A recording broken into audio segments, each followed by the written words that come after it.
Il laisse l'avantage. Yamal. Oui, voilà, crochet. La frappe enchaînée. Oh, quelle merveille! Quel bombasso! Et oui, Lamine Yamal, c'est un joueur de 16 ans qui va sauver une nouvelle fois le Barça dans ces dernières minutes de jeu. 8 mars, retenez bien cette date-là parce que cette date est toujours incroyable. C'est bien vrai que c'est la journée de la femme, mais 8 mars, c'était la remontada. 8 mars, 7 mars, c'était le quintuplé de Messi. Et aujourd'hui, 8 mars, Yamal nous régale d'un chef-d'œuvre, de quelque chose qui vient d'ailleurs parce que ce que Yamal a fait, il ne doit que cela à son talent. C'est du talent, c'est du pur génie. C'est pas ça, on reconnaît des grands joueurs, on connaît des joueurs vraiment talentueux. Il a scotché le gardien. Le gardien a été spectaculaire parce que le gardien, lorsqu'il voit l'enchaînement de Yamal suivi d'une frappe, il a été tellement ébloui par ce chef-d'œuvre-là, par ce talent, par au fait la beauté et tout, que le gardien était spectateur. Il a juste regardé la balle rentrer dans ses filets parce que c'est tellement beau, c'est tellement joli à voir. En tout cas, Yamal, c'est ça, un gamin de 16 ans, il n'a même pas 17 ans. C'est-à-dire, Yamal, c'est notre petit frère. C'est notre petit frère. C'est le plus jeune du Barça, qui est le plus talentueux, celui qui vient nous faire sortir un but. Parce que vraiment, ce match, on ne savait pas comment le Barça allait marquer. On ne savait pas, on essayait de conclure. Gundogan, beaucoup de ratés, des passes. Ça, en fait, c'est des passes qu'il faisait au gardien. Et quand même, Yamal, pour revenir en global sur son match, si vous regardez la première période, Yamal, son match n'est pas bon. Mais en deuxième période, il s'est remis dans le sens de la match. Il a commencé à beaucoup provoquer un peu.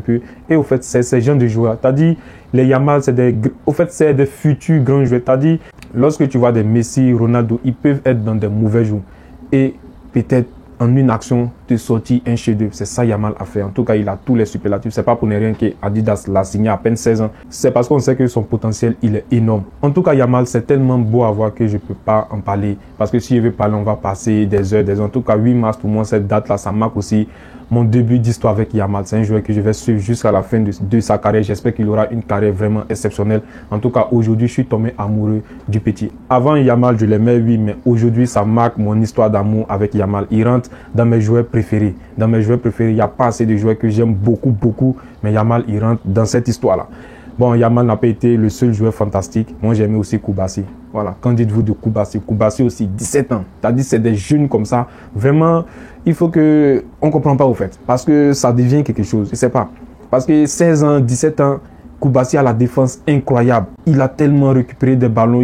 Il a tellement été sensationnel. À la relance, c'est incroyable. Dans les interceptions, c'est incroyable. Même dans le jeu aérien, il était encore là. Un gamin de 16 ans, de 17 ans, ouais, je pense qu'il a 17 ans, qui est là lutter un corps à corps avec des gars qui ont au moins 25 ans, 27 ans, 30 ans. Vraiment, Koubassi, son match aussi, il est énorme. C'est vrai qu'il était en défense, on n'a pas trop vu, mais au fait, dans sa tâche défensive, il a été incroyable. J'aimais aussi beaucoup la rentrée de Victor Roque parce qu'il a apporté quelque chose aussi de nouveau, quelque chose aussi de sensationnel aussi dans le match.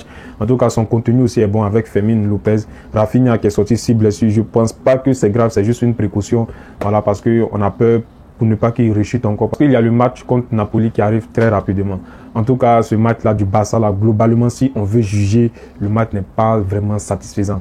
Parce que la première mi-temps catastrophique. Au fait, c'est Yamal qui a juste embelli ce match-là pour rendre ça beau. Sinon, vraiment, je ne vois pas au fait. Parce qu'il n'y a pas eu de grande action comme ça. C'est vrai qu'il y a eu 2-3 situations qui pouvaient amener quelque chose. Mais à part ça, le match était trop stéréotypé. C'est-à-dire, c'était les mêmes choses ennuyantes en fait. Donc, en tout cas, j'espère que ce Barça-là, parce que ce match-là devait normalement apprêter le Barça mentalement à aller affronter le Napoli. Mais ça a été... Bon, je ne peux pas dire que ça a été un mauvais match, vu aussi qu'il y avait des absents. Mais quand même, j'espère que Yamal, comme ça, il a en confiance, ça c'est sûr. J'espère que contre Napoli, seront vraiment au diapason. Maguire, sa première titularisation, c'est compliqué. C'est compliqué. Lui, en première période aussi, comme Yamal, je l'ai trouvé beaucoup en dessous. On ne le voyait pas trop, mais... À la deuxième période, il a commencé à donner un peu, mais malheureusement aussi, c'est là que Lewandowski est rentré. Et puis, João Félix aussi, qui est sorti aussi assez tôt pour moi. Voilà. Même si la rentrée de Victor Roque, je souligne que son entrée était très bonne. Mais au fait, João Félix, pour moi, c'est en attaque, c'était lui qui proposait au moins quelque chose de bon. Parce qu'on a eu quelques frappes, on a eu 2 frappes dangereuses. Donc, on le fait sortir très tôt comme ça. Pour moi, c'est pas trop bon. Mais quand même, si le Barça gagne, bon, c'est l'essentiel. En tout cas, dans ce match-là, comme je l'ai dit, il n'y a pas trop de choses à dire parce que le Barça, son match n'est pas trop satisfaisant. Voilà, donc forcément, on va se dire à la prochaine vidéo, surtout Napoli, Barça, j'espère qu'on va passer. J'espère qu'on va passer au moins les 8e de finale, aller en cas, voir qui on va affronter et puis on va voir la suite. Donc les gars, on se dit à la prochaine vidéo. Ciao famille. Merci, merci, merci. On descend là.